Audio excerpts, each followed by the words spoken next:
سامعین ناظرین، infection control society آپ کی صحت کے لیے، آپ کی آگاہی کے لیے اور آپ کو نئی معلومات دینے کے لیے مضامین آپ کی سماعت کے لیے پیش کرتی ہے۔ آپ کا میزبان ڈاکٹر حسن نواب آپ کی خدمت میں حاضر ہے۔ پاکستان میں کاؤنٹر فیٹ میڈیسن یا جعلی دواؤں کی تیاری میں زہر اور اینٹ کا صفوف تک استعمال ہوتا ہے۔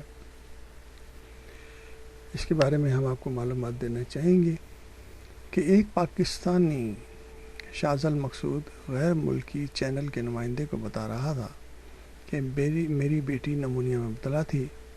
اسے کہا گیا کہ مقامی مارکیٹ سے صفوف کی صورت میں فروخت ہونے والی ایک دوا اسے پلاؤں جس سے وہ ٹھیک ہو جائے گی، لیکن اس کی طبیعت بگڑتی گئی۔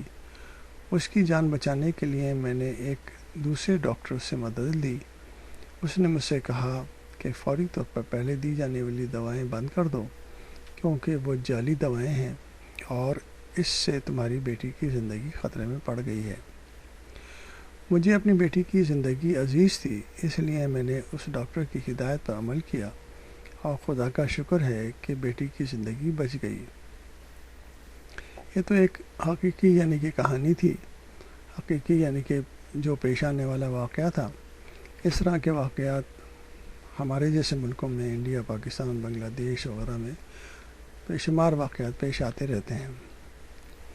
یہ پاکستانی خوش قسمت تھا، لیکن المیہ یہ ہے کہ پاکستان کی دواؤں کی مارکیٹ میں تمام دکانیں آپ کو ادویات سے بھری ہوئی ملیں گی، جہاں ہر قسم کی گولیاں، کیپسولز، سیرپس دھڑا دھڑ تھوک کے بھاؤ اور خرد نرخے پر فروخت کیے جاتے ہیں۔ ان دواؤں کے ڈبوں اور پیکنگ کو دیکھ کر یہ بتانا مشکل ہے کہ کون سی دوا اصلی ہے، کون سی نقلی ہے۔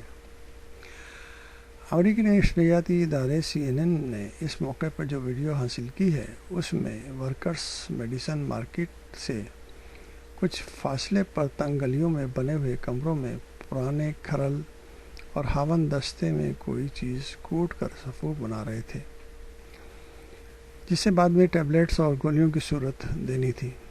دواؤں کی مارکیٹ میں کیشیئرز دھڑا دھڑ دواؤں کے ان خریداروں سے نوٹ وصول کر رہے تھے اور تجوری میں بھر رہے تھے، جو اپنے عزیزوں، رشتہ داروں اور دوستوں کی زندگی کی خاطر یہاں تک پہنچے تھے، شاید انجانے میں موت خرید کر واپس لوٹ رہے تھے۔ یہاں ایک مریض یاسر حسین سے ملاقات ہوئی جو اپنی بیماری سے بہت پریشان تھا۔ اس سے جب اصلی اور نقلی دواؤں کے حوالے سے پوچھا گیا تو اس نے کہا کہ ہم اصلی اور نقلی دواؤں میں کس طرح تمیز کر سکتے ہیں؟ یہ دیکھنے میں تو بالکل ایک جیسی لگتی ہیں۔ اگر دوائیں نقلی بن رہی ہیں تو اسے پکڑنا حکومت کا کام ہے۔ ہمیں کیسے معلوم ہوگا کہ یہ دوا، یہ میڈیسن اصلی ہے یا یہ میڈیسن نقلی ہے؟ اس لیے ضروری ہے کہ حکومت ان مسائل کے اوپر صحیح طور پر توجہ دے اور سخت قوانین بنائے کہ اگر اس قسم کی میڈیسن کوئی تیار کرتے ہوئے پکڑا گیا تو انتہائی سخت سزائیں اس کو دی جائیں گی۔